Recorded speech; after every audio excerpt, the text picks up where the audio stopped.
देते हैं 1 महीने का, 2 महीने का ऐसे करके। तो वो चल रहा था, फिर वो बंद हो गया क्योंकि वो इंडियंस को देना बंद कर दिया उन्होंने। अभी वो जैसे ही बंद हुआ, अभी पता नहीं है क्या करना है, कैसे चलाना है, सेंटर को भी तो चलाना है। फिर वहां से एक स्कूल खुला, वहां इंडियन का स्कूल खुला, और वहाँ कुछ टीचर्स जो थे वो इंडिया के ही थे सारे। और वो सब, एक बार क्या हुआ, वहाँ की जो वाइस प्रिंसिपल थी वो आई हमारे पास सेंटर पर, उसकी सास जो थी वो आती थी, ज्ञान में चलती थी, तो वो आई। तो वो बड़ी नम्रता से, उसको पता है दीदी है, लेकिन उसको कोई मिल नहीं रहा था। उसको लगा कि हमारी एक टीचर चली गई है छुट्टी पे और हमको बहुत जरूरत है, दीदी आप हमारी हेल्प कर सकते हो, वरना जो उसको हम सैलरी देते थे वो हम आपको देंगे, लेकिन टाइम भी हम आपके हिसाब से एडजस्ट करेंगे, पर आप, और हमें तो जरूरत थी। उसको, वो सोच रही है कि उसको जरूरत है, लेकिन वास्तव में बाबा को पता है कि यहाँ जरूरत है क्योंकि सेंटर को चलाना है। तो फिर, और मतलब बहुत सम्मान से, जैसे बाबा लेकर गया जॉब के लिए भी, वो तो क्योंकि सेवा अर्थ था ना, वैसे कोई हमारा नौकरी करने का लक्ष्य थोड़ी था, वो तो सेवा का लक्ष्य था। उसने टाइम टेबल भी हमारे हिसाब से बनाया, हमारे लिए अलग गाड़ी भेज दी, क्योंकि वैसे तो सुबह 7 बजे बस जाती है स्कूल की, सारे उसी में जाते हैं, लेकिन मेरे लिए 10 बजे गाड़ी आती थी। 10 बजे से 2 बजे तक मेरी क्लासेस उस हिसाब से रखती उन्होंने कि 2 बजे तक मैं वापस आ जाऊँ, सुबह की भी क्लास करा के जाऊँ, फिर शाम का भी अपना ठीक हो जाए। तो ऐसे घर बैठे जो भी हुआ है, घर बैठे, ऐसे वीजा का जो प्रॉब्लम आया वो भी घर बैठे सॉल्व हुआ। जैसे वीजा, पहला वीजा जब लगा वो तो टूरिस्ट वीजा था, वो तो 3 महीने का होता है सिर्फ। अब इसके आगे का जो लगा वो हमारे को किसी ने लगवा के दिया, सिंगापुर भेजा हमारा पासपोर्ट, वहां से हमारा वीजा लग के आया। लेकिन उसमें क्या होता था, हमको हर 2 महीने में चाइना से बाहर जा करके फिर आना है, 2 महीने से ज्यादा एक बारी में नहीं रह सकते, बिजनेस वीजा था। तो वो भी मुश्किल तो था, लेकिन हम हांगकांग चले जाते थे और आ जाते थे, वहां की भी सेवा कर लेते थे और आ जाते थे। वो तो हो गया, अब ये 1 साल का ये भी पूरा हो गया। अब इसके बाद वीजा कैसे मिलेगा नहीं पता, दोबारा बिजनेस वीजा नहीं मिल सकता अभी। अभी देखो, अभी फिर बाबा का मैजिक होता है ना, जादूगर है। अब एक भाई आए, सिंधी भाई हैं, वो सेंटर ढूंढते ढूंढते आए, और वो ऊना में जो दादी जानकी होते थे, जिनके घर में इंदिरा माता पुरानी, उनके घर में क्लास चलता था, वो इंदिरा माता जी का बेटा, उनका बिजनेस चाइना में है। और हमें नहीं पता, उसको भी नहीं पता, क्योंकि चाइना में बहुत गुप्त सेवा चलती, तो उसके कारण से हम कहीं पर एड्रेस नहीं दे सकते, ऑनलाइन में या वेबसाइट में कहीं एड्रेस नहीं होता, तो किसी को नहीं ऐसे पता चलता जब तक बताओगे। तो उसको किसी से पता चला कि यहाँ सेंटर खुला है, तो उसकी भावना बचपन की, उसने बाबा मम्मा की गोद ली हुई, तो वो ढूंढते ढूंढते सेंटर आए, और काफी कुछ लेकर के भी आए, बहुत सारे ड्राई फ्रूट और सब, कि आप लोग टोली बना के खिलाते हो ना सबको, तो ये आपके लिए। और फिर ऐसे बात, और हमने अपनी तरफ से कुछ नहीं कहा, खुद बाबा टच करते हैं ना, उसको पता नहीं क्या आया, तो मुझसे पूछा कि आपका वीजा कैसा है। तो मैंने बोला कि वीजा तो अभी पूरा हो रहा है अगले महीने, इसके आगे तो मुझे भी नहीं पता कैसा है। तो उसने कहा कि मेरे कंपनी में अभी अभी एक वीजा खाली हुआ है और मैं आपको दे सकती। उसी समय बोला मेरे को पासपोर्ट दो, मैं लगा के देता।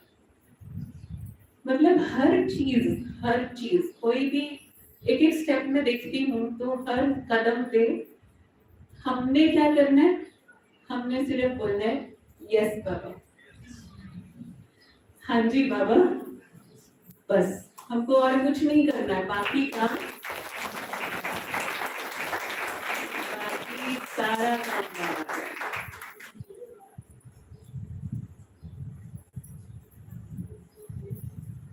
दादियों का सुनते थे ना हमेशा, लेकिन जब मौका आएगा तो मौका छोड़ना नहीं।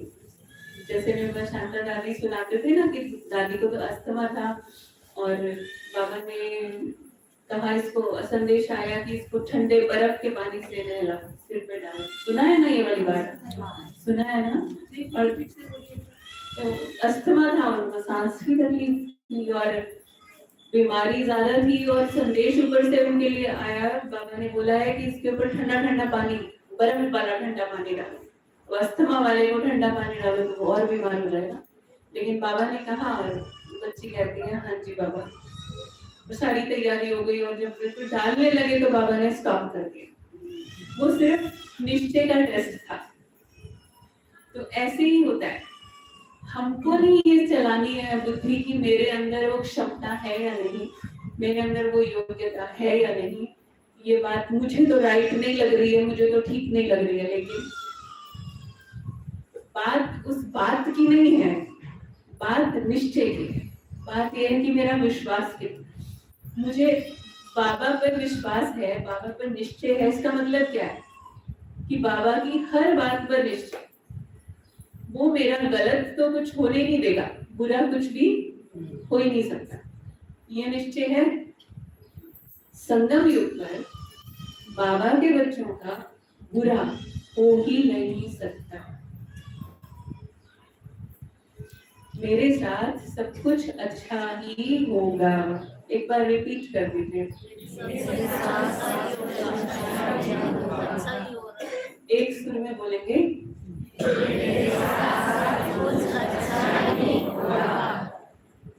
पक्का? तो अगर कुछ बुरा दिखाई भी दे तो बुरा है ही नहीं उसके अंदर, तो इतना ज्यादा अच्छा छिपा होता है जो उस वक्त नजर नहीं आता, लेकिन बाद में पता नहीं। और ऐसे ऐसे टेस्ट लेने वाले लोग भी आ गए कभी, और बाद में वही लोग पाँव पड़ते हैं, क्योंकि जब वो ऐसी परीक्षा लेकर के आते हैं उनको तो पता होता है ना कि हम गलत कर रहे हैं, चाहे वो किसी भी भावना से आए, लेकिन उसे पता तो होता है कि हम सही नहीं कर रहे हैं। लेकिन उसके बावजूद भी जब हमारी भावना नहीं चेंज होती तभी तो भगवान की प्रत्यक्षता होती है। तो उनको भी झुकना पड़ता है कि दुनिया में ऐसे लोग भी होते हैं। तो ऐसे अपने निश्चय को और अपनी वैल्यूज को, अपने क्वालिटीज को, जो भी हमें गुण बाबा ने दिए हैं, उन गुणों को हमको उसमें दृढ़ रहना है। बाकी काम तो उसका है, बाबा ने हमें और कोई काम दिया नहीं है। एक्चुअली सच बताएं तो जो भी सेवा है, जो भी कार्य चल रहा है, ये सब उसको चला रहा है। हमारे को तो एक ही काम दिया हुआ है बाबा ने, हमें बाबा ने एक ही काम दिया है, बस तुम मुझे याद में रखो।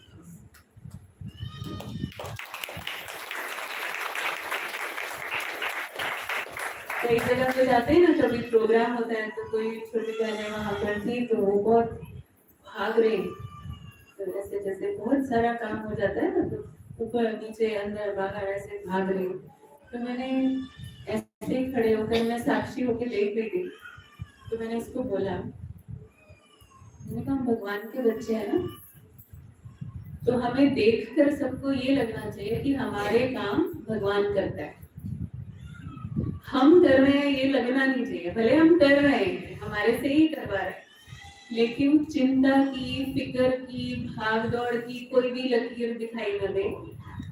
कितना भी जल्दी जल्दी कर रहे हैं, लेकिन चेहरा कैसे है? शांत, स्टेबल है, कोई हलचल नहीं। क्यों?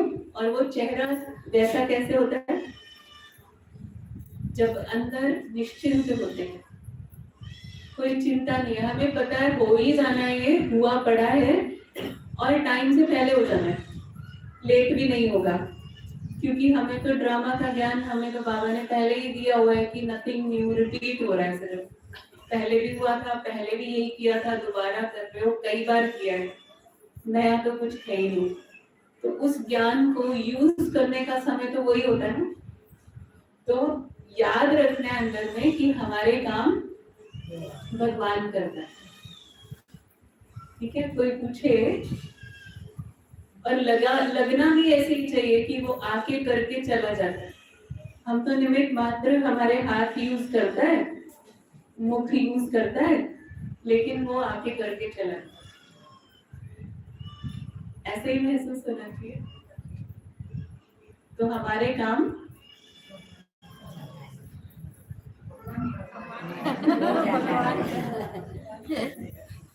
हमारे काम भगवान करता है, और हम क्या करते हैं, हम बस उसको याद करते हैं।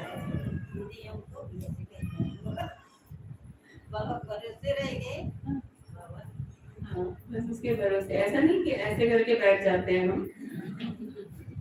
हम उसको करने देते हैं ना, हमारे द्वारा करता है ना, लेकिन करता वो। तो ये अंदर में जब ये निश्चय रहता है, तो निश्चय से निश्चिंत रहता है।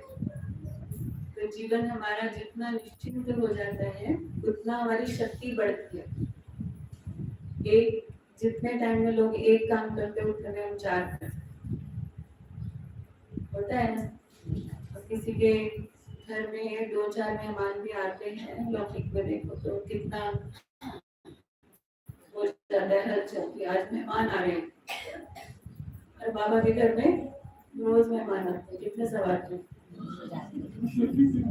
वहाँ 2 लोग आएंगे, यहाँ तो 100 आएंगे, तो भी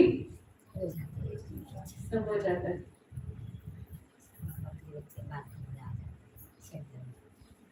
और हम आपको सुना रहे थे ना कि वहां पे तो जैसे दान का तो उनके अंदर था ही नहीं कुछ ऐसा। तो उन्होंने देखा कि हम हर बार ज्ञान जो देते हैं उसकी भी कोई फीस नहीं होती, क्लास कराते हैं कोई चार्ज नहीं होता उसका। तो फिर किसी दिन तो लगेगा ना आत्मा को कि मैं भी कुछ लेके जाऊं। 2 दिन, 4 दिन, 10 दिन, फिर लगेगा कि मैं कुछ लेके जाऊं। लेकिन पता है बड़े वंडरफुल लोग हैं।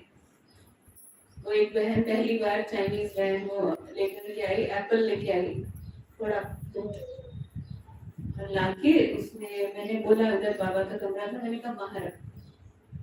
फर्स्ट टाइम तो कोई लेके आई थी मैंने कहा उधर रख दो। तो वो मेरे साथ बैठ गई बात करने के लिए। फिर जब बातें करते करते बीच में उसका ध्यान में देख रही हूँ कि बार बार वो सेब की तरफ ही ध्यान जा रहा है जो वो लेके आई है ना मेरा भी पहले इतना ध्यान नहीं दिया, फिर पता नहीं जब हो गया आधा पौना घंटा 1 घंटा होने वाला है बात करते करते, फिर वो उठ के गई और जाके वो खुद उसने उठाए, मुझे नहीं पता, अंदर रसोई में चले गए और जाके वहां से प्लेट और चाकू लेकर के आए। मतलब जैसे वो उनका सिस्टम नहीं है, उनको पता ही नहीं है कि देना का मतलब क्या है। उसको लगा कि मैं लेके आई हूँ तो ये खिला क्यों नहीं रहे, ये काट क्यों नहीं रहे, तो वो खुद ही लाके उसने काट दिया। अब वो काटे तो हम तो नहीं खाएंगे ना। तो शुरू शुरू में आते थे वो, तो आपको पता है क्या क्या खाते हैं। तो उसने काटा, मैं तो खाया नहीं, वो सारा खुद ही खाया उसने और जब पूरा हो गया वो चले गए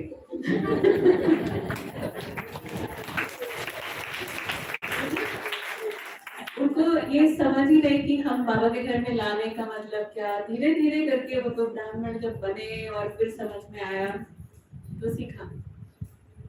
ऐसे शुरू शुरू में कोई कोई आत्माएं आती थी, तो एक जैसे आई, अब मुझे शुरू में भाषा नहीं आती थी ना, तो कोई ट्रांसलेट करता था साथ में, तो जो मैं सुनाती हूँ इंग्लिश में, तो वो चाइनीज में उसको करके उनकी भाषा में सुनाते थे। अब वो ट्रांसलेट करने वाली अगर नहीं आई तो मेरे लिए बात करना मुश्किल हो गया, मुझे 2-4 शब्द आते थे। बाद में भाषा सीखी, ये शुरू में तो बिल्कुल नहीं आती थी।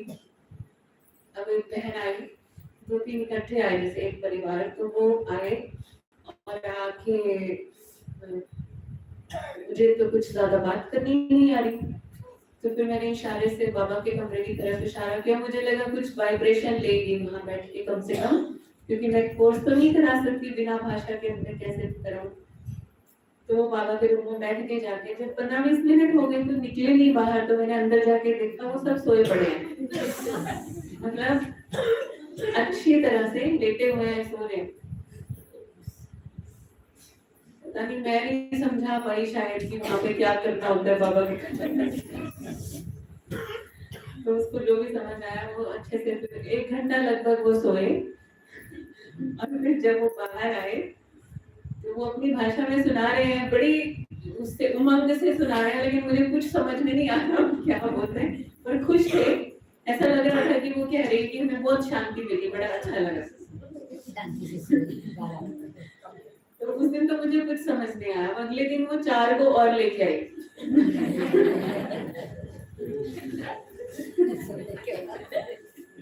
हाँ, सोने के वास्ते।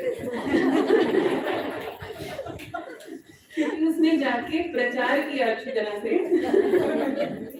और बाद में जब अगले दिन आई तो उसके साथ एक बहन आई जो इंग्लिश बोलती थी, तो उसने फिर मुझे थोड़ा समझाया कि ये माता पिछले 4 महीने से सोई नहीं है, इसको नींद नहीं आती, और यहाँ आके उसको बाबा के कमरे में नींद आ रही है, बहुत डिप्रेशन में थी। मतलब जिसको जिस आत्मा को जो चाहिए बाबा ने वो देना ना उसको। तो उसने जाके सबको इतनी खुशी से बताया कि ये नींद की गोली खा के भी मुझे नींद नहीं आती, और वहां मुझे इतने अच्छे से नींद आ गई, इतना रिलैक्स हुई वो कि वो 4 को और लेके आई थी, वहां सो सकते वो तो फिर मैंने उसको सिखाया, समझाया कि ये सोने का नहीं होता गंगा, और मेडिटेशन क्या होता है। फिर वो इंग्लिश वाली थी ना एक साथ में, तो उसको बोला कि आप इनको समझाओ की भाषा में, तो उसने फिर ट्रांसलेट करके उसको बताया। फिर उन लोगों ने कोर्स किया, फिर वो लोग मधुबन भी आए, मधुबन होके गए, बाबा से मिल के गए। तो ऐसे ऐसे ऐसे बहुत सारे किस्से होते हैं। एक आपको पता है वो लोग कैसा कैसा खाना खाते हैं, तो हम सुनते रहते हैं ना। वहां पर एक बात फेमस है, वो कहते हैं कि कोई भी चीज जिसकी टांगे हैं उसको खा सकते हैं, टेबल और कुर्सी को छोड़ के। जो चलता है, मतलब जिसकी टांगे है, जो चलता है उसको खा सकते हैं। तो ऐसा ऐसा संसार है, मतलब छोटा बड़ा कोई भी जीव, उनको अंतर ही नहीं पता है सब्जी में और पशु में। आत्मा का तो ज्ञान नहीं है ना, तो उनको अंतर ही नहीं मालूम है, तो इसीलिए सब प्रकार का खाते हैं। तो जब सात्विक भोजन की बात आती है, ठीक है, तो ज्ञान सुना, लेकिन जब धारणा की बात आएगी, भोजन शुद्धि की बात आएगी, तो उनके बहुत सारे सवाल होते हैं। फिर वो बोलेंगे अच्छा इसमें आत्मा होती है, तो ये नींबू के पेड़ में नहीं होती, मिर्ची के पेड़ में नहीं होती, आत्मा नहीं होती इसमें। मतलब उनको बताना पड़ता है कि ये अलग है, पशु जो है ये अलग होते हैं, और ये अलग होते हैं, प्लांट्स अलग होते हैं, इसको हत्या नहीं कहते। वो कहते हैं फल भी तो हम तोड़ते हैं, तो फिर वो भी तो हिंसा है। तो मतलब ये पता ही नहीं है, तो ये उनको समझाना पड़ता है, बहुत समय लगता है। अच्छा, फिर एक बहन आकर के बड़ी खुशी से मेरे को बता रही है कि अब मेरा 70% वेजिटेरियन है, 70% शाकाहारी। 70% शाकाहारी क्या होता है वो तो हमने भारत में तो नहीं सुना कभी, या तो शाकाहारी होता है या फिर मांसाहारी होता है, वेजिटेरियन या नॉन वेजिटेरियन। तो वो कहती 70% शुद्ध हो गया मेरा भोजन। तो कैसे हो गया वो, तो मुझे थोड़ा बताओ, समझाओ 70% का मतलब क्या होता है। तो वो कहते कि आज जो मैंने खाना बनाया ना, उसमें जो 70% था वो सब्जी थी, और सिर्फ 30% जो था वो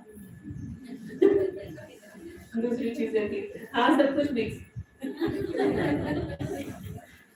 वो सारा मिक्स है, लेकिन उसमें 70% सब्जी है, तो उसके हिसाब से वो 70% अभी वेजिटेरियन हो गए। तो ऐसी ऐसी बातें सुनाते हैं आके, अभी हम 70% 80% वेजिटेरियन हो गए। फिर उनको समझाना पड़ता है कि ये मिक्स हो गया, तो वो अशुद्ध हो गया उसके साथ। फिर अगला स्टेप, फिर अगले दिन आकर के कहते आज तो मैंने पूरा ही सिर्फ शाकाहारी खाया, सिर्फ सब्जी खाई। कैसे? मैंने कहा आपने अलग बनाया था अपना, क्योंकि घर में तो उनके बनता ही नहीं है ना, सिर्फ बनता ही यही सब है।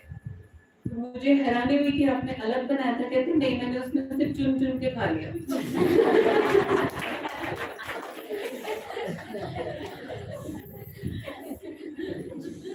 ऐसा देखो जैसे बोले हैं ना, उनको पता ही नहीं,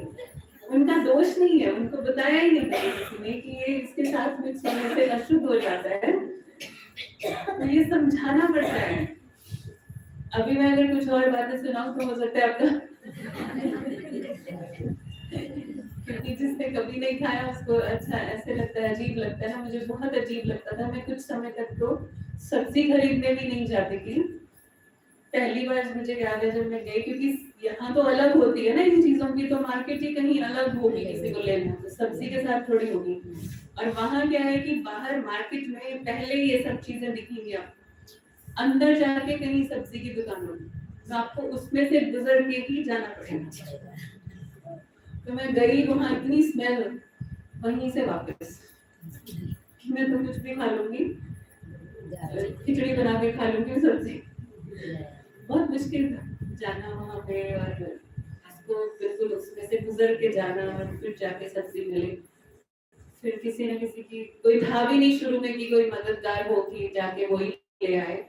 अभी तो नहीं जाते हैं लेकिन शुरू में तो जाना पड़ता था ना, खुद ही सब कुछ करना होता था। स्थापना थी एकदम स्टार्टिंग में, तो ये भी एक बड़ा दिक्कत होती थी। और पढ़ना नहीं आता था शुरू में उनकी भाषा में क्या लिखा हुआ है। तो बड़े समय तक 6 महीने तक मैंने ऑयल नहीं खरीदा क्योंकि उसके ऊपर फिश बनी हुई है, मछली बनी हुई है। सब चीजों पे मैं देखूं, चावल पे भी मछली बनी है, उस पे भी मछली बनी है ऑयल पे। तो मुझे लगा कि ये तेल मछली का तेल है शायद। बाद में मुझे समझ में आया कि ये ब्रांड है, तो होता है ना, तो उस कंपनी का वो निशान था मछली का, ऐसे नहीं कि वो मछली का तेल था। लेकिन जब मुझे पढ़ना आया तो समझ में आया 6 महीने तक तो तेल ही खरीदा नहीं वहां से क्योंकि हर चीज तो मछली बन गई थी। ऐसी ऐसी चीजें होती थी। बाकी तो फिर अभी जब बन गए, फिर भी जब पूरा बन भी जाते हैं सात्विक भोजन शुरू करते हैं तो थोड़ा थोड़ा, क्योंकि बचपन से वही खाया हुआ है ना, तो वो टेस्ट कभी कभी खींचता है। लेकिन सच्चाई से बताते हैं कि हमने खाया नहीं, लेकिन जब हम उस दुकान के आगे से निकले तो हमको मन कर रहा था क्या एक बार टेस्ट करें, क्योंकि बचपन से वो बना हुआ है, उन्होंने तो खाया ही वही है। तो ऐसे कभी कभी बताएंगे कि क्या खाने का मन करे, वो बोल के बताते हैं। अभी मैं नहीं बोलूंगी, वो अच्छा नहीं लगेगा आपको क्योंकि वो जो खाते हैं वो एक सुनो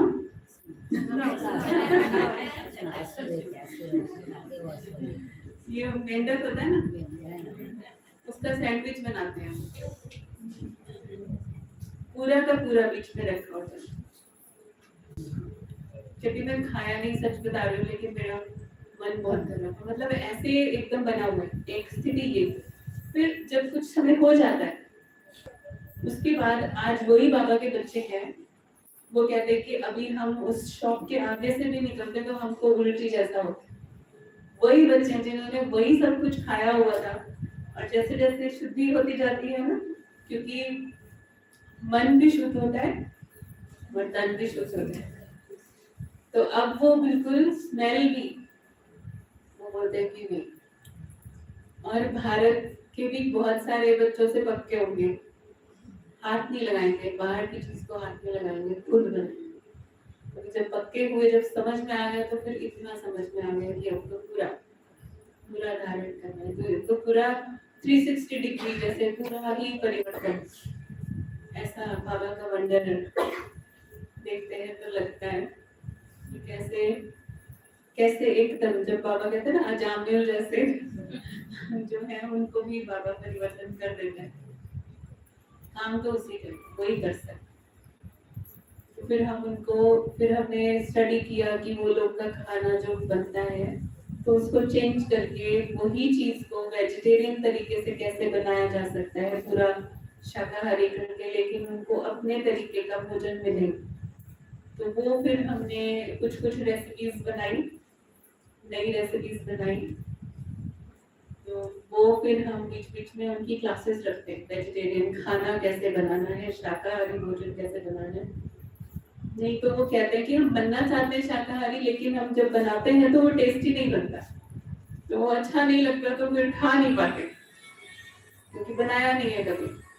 तो फिर उनकी बीच बीच में क्लासेस रखते हैं। कोई भी त्योहार होता है, उस त्योहार का जो स्पेशल, जैसे होता है ना यहाँ पे भी हर त्योहार का कुछ उस दिन का महत्व होता है कि उस दिन ये चीज बनाते हैं। तो उनका भी ऐसे बहुत त्योहार होते हैं, तो उस त्योहार में जो चीज बनती है उसी चीज को फिर हम शाकाहारी तरीके से कैसे बनाएं, उसकी रेसिपी फिर उनको हर त्योहार पे हम रखते हैं ये वाली क्लास। त्योहार से पहले जैसे उनका एक मून केक होता है, मून फेस्टिवल होता है अपना, जैसे शरद पूर्णिमा होती है, तो शरद पूर्णिमा का कितना महत्व है, वहां पे भी फुल मून है ना, तो उस दिन जो उनका एक स्पेशल केक बनता है जिसको वो मून केक बोलते हैं, लेकिन वो सारा नॉन वेज होता है उसके अंदर। तो उसी चीज को हम फिर अपनी दालें हैं या और चीजें हैं उससे हमने बहुत अच्छी रेसिपीज बना दी हैं अभी, और वो इतनी अच्छी हो गई है कि वो उनका जो ओरिजिनल जो वो बनाते थे उससे कहीं ज्यादा टेस्टी उनको लगती है। जो बाहर के लोग भी हैं उनको भी हम सब चटोली बना के देनी होती है तो वो बना के देते हैं सब जगह। तो ऐसे ऐसे बाबा अपने आप टच करते रहते हैं ना, देखिए।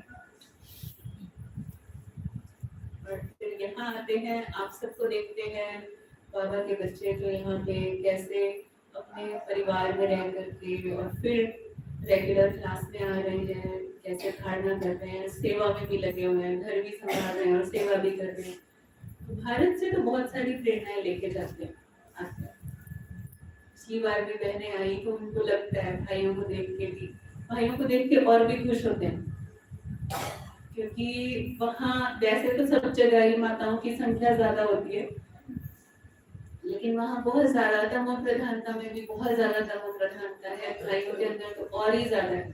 तो जब वो भाइयों के अंदर देखते हैं कि उनमें भी इतनी भावना है, श्रद्धा है, तो ये उनको बहुत नई चीज लगती है, वहाँ इजिली नहीं मिलती है मुझे, तो देख के सीखते हैं। एग्जाम्पल तो भारतवासी है ना बाबा के बच्चे, पूरे विश्व के हैं, तो जब आते हैं यहाँ उनके देखेंगे तो उनको लगता है कि हाँ ऐसा ऐसा हम भी बन सकते। खास करके जैसे बाबा ने बोला है कि परिवार में रहने वाले, गृहस्थी में रहने वाले, फिर वो जो कैसे ज्ञान को उठा रहे हैं, तो ये तो विश्व भर में मैं बोलूंगी कि ये एग्जाम्पल होता है। क्योंकि ज्यादातर विदेशों में अगर हम वेस्टर्न कंट्रीज में जाएं, एक ज्ञान में चला एक नहीं चला तो उनका एक ही सोल्यूशन है उनके पास, तो डिवोर्स, बस अलग हो जाता है। उनको ये नहीं आता कि हम फिर भी एक साथ मिल करके चले, ये नहीं कर सकते। ये एग्जाम्पल बस भारत में ही, कि भले नहीं चल रहे, एक चल रहा है एक नहीं चल रहा है, कोई सहयोगी बनेगा कोई नहीं भी बनेगा, लेकिन फिर भी वो घर को जल्दी से टूटने नहीं देते। लेकिन वहाँ ऐसा नहीं होता, वहाँ ज्यादातर जल्दी से हो जाता है कि ठीक है तुम्हारी लाइन अलग हमारी अलग, तो तुम फ्री हो जहाँ मर्जी हो, तो वहाँ पे ऐसा सिस्टम होता है। तो ये भी एक एग्जाम्पल हो जाता है ना उनके लिए कि फिर भी कैसे एडजस्ट करके, मोल्ड करके, फिर भी शांत रह करके सेवा कर रहे हैं, ये बहुत शक्ति चाहिए। और कुछ आप पूछना चाहते हैं?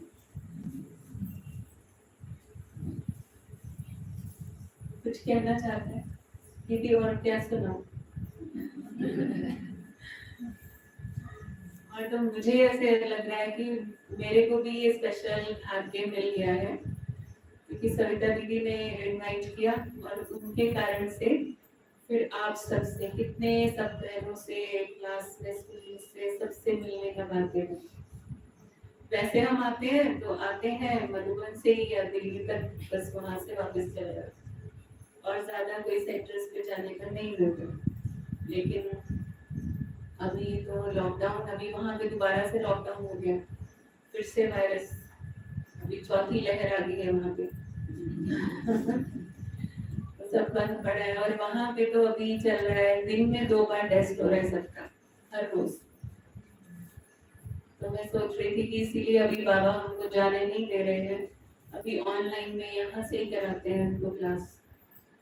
सुबह भी निकलने से पहले 5 से पौने 6 तक क्लास कराया, 6 बजे से जाना, ऐसे करके रोज ऑनलाइन में वहाँ पे उनसे मिलते हैं।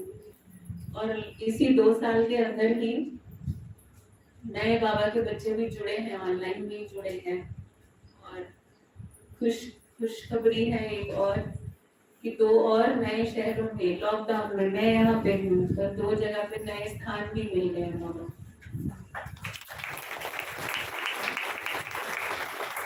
वो भी नए बच्चों ने दिए। एक डॉक्टर है, वो चाइनीज है, वो सीनियर पोजीशन में है हॉस्पिटल में, तो उसका मकान जैसे मिला उसको, तो उसने पूरा तैयार करके, सारा डेकोरेशन करके, खुद एक दिन भी नहीं रही और बाबा को दे दिया कि इसमें आप सेवा करो। फिर यहीं से ऑनलाइन से उसकी ओपनिंग करी, उसका उद्घाटन किया, पर अभी फिर भी वो इंतजार तो कर रहे हैं कि आप आएंगे तो फिर आप आकर के उद्घाटन दोबारा प्रॉपर तरीके से करेंगे। लेकिन मतलब कई बार बहुत हैरानी होती है कि ऐसे में भी बाबा दादियां सब ऐसे लगता है कि अभी एडवांस पार्टी वाले अपना कार्य बहुत तेजी से कर रहे हैं। कमाल उनकी है कि बंधन मुक्त होकर के अभी वो बिल्कुल कहीं में भी जा सकते हैं ना। जब मुझे याद आ रहा था जब दादी जानकी ने शरीर छोड़ा था उस वक्त लॉकडाउन हुआ था, इससे पहले 1 साल पहले 99 में दादी जानकी हांगकांग आए थे, तो उनका 103 साल का बर्थडे वहां पे मनाया था।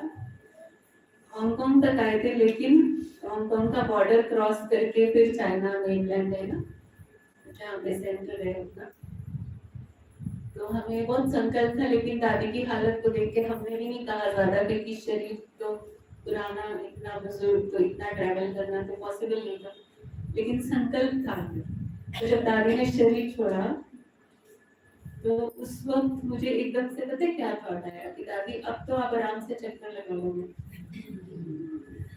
तो बिल्कुल ऐसे ही आया संकल्प। और शायद मैंने ये बात नहीं सुनाई उस वक्त, दादी जानकी ने शरीर छोड़ा, फिर गुलजार दादी ने, अपने अमित चंद भाई साहब ने शरीर छोड़ा, तो ये थॉट आया। मतलब एक बार थोड़ा सा तो कष्ट होता है कि जैसे जाने का, एक बार तो लगता है, भले हमें पता है कि अभी तो आगे की सेवा पे बाबा ने उनको बुलाया है, लेकिन फिर भी अब वो आत्माएं चाइनीज बहनों ने मेरे को फोन करके बताया, उनको सपने में दादी आ रही है, उनको वहां आकर के प्रेरणा दे रही है। निचंद भाई जी आए, दादी आई, उनको वहां आकर के प्रेरणा दे रही है। और बहुत सुंदर सीन्स बताए उन्होंने मुझे, अभी मुझे पूरा सीन याद नहीं है, लेकिन एक बहन बताती है कि वो वहां कुछ सीन देखा उसने कि प्रोग्राम चल रहा है, और प्रोग्राम में जैसे कैंडल लाइटिंग करते हैं ना, तो हमने कैंडल लाइटिंग किया, दादी भी है वहां पे, और अचानक से क्या हुआ कि पर्दा कुछ उड़ा और उस पे आग पकड़ लिया, और भ्राता जी आए, इधर दादी है, इधर भ्राता जी है, और भ्राता जी आकर के जैसे उसको बुझा रहे हैं। उस वक्त वो शरीर छोड़ चुकी है महात्माएं, और वो वहां आकर के जो ऐसे सीन थे, ऐसे लगता था कि उसमें कुछ राज है। आग तो सब जगह सारी दुनिया में लगनी ही है, अभी लग रही है और लगनी है, लेकिन उस आग को बुझाने का कार्य कैसे सूक्ष्म रीति से चल रहा है। ऐसे ही उसने बोला कि दादी ने ऐसे देखा, इधर पानी था, उधर सारा नदी थी, और दादी ने देखा, ड्रीम बता रही है वो अचानक से, और उसी पानी के ऊपर जैसे एकदम ऐसे किया तो पूरा महल खड़ा हो गया, और दुनिया भी बदल गई, जैसे सतयुग आ गया। ऐसे से सीन कई वो सुनाते हैं, कई बार तो ऐसे लगता है कि कहाँ किस कोने में बैठे हैं वो आत्माएं, और कोई सोच भी नहीं सकता कि वहां जाकर के भी ऐसे ऐसे टचिंग्स दे रही है। विशेष पाठ जो अभी बड़ों का, पूर्वजों का चल रहा है, बहुत विशेष है, और अभी समय तो बहुत कम है। बाबा ने अभी सब प्रकार की सेवाएं फास्ट फास्ट करा। अब तो ये समय ही नहीं है कि अब हम सोचें, अगर आज कोई संकल्प आया ना तो हम उसको भी कर लें, क्योंकि कल बाबा कोई और संकल्प देंगे, इसलिए आज वाला आज कर लो, क्योंकि आज वाला कल करेंगे तो कल वाला कब करेंगे। वैसे अब तो बहुत फास्ट चल रहा है, कोई अभी वो समय नहीं है कि हम कुछ दिन में करेंगे उसको, जो आया उसको अभी से अभी कर दिया, क्योंकि बाबा ने इतना तेजी से कराना है, अगर मैंने नहीं किया वो किसी और से करा देगा, उसका भाग्य बन जाएगा। काम नहीं रुकेगा, लेकिन बात है कि मेरा भाग्य उसमें जितना मैं बना सकूं, बाबा बनवाना चाहता है बनाते जाए। अपना जमा करता था। Thank you.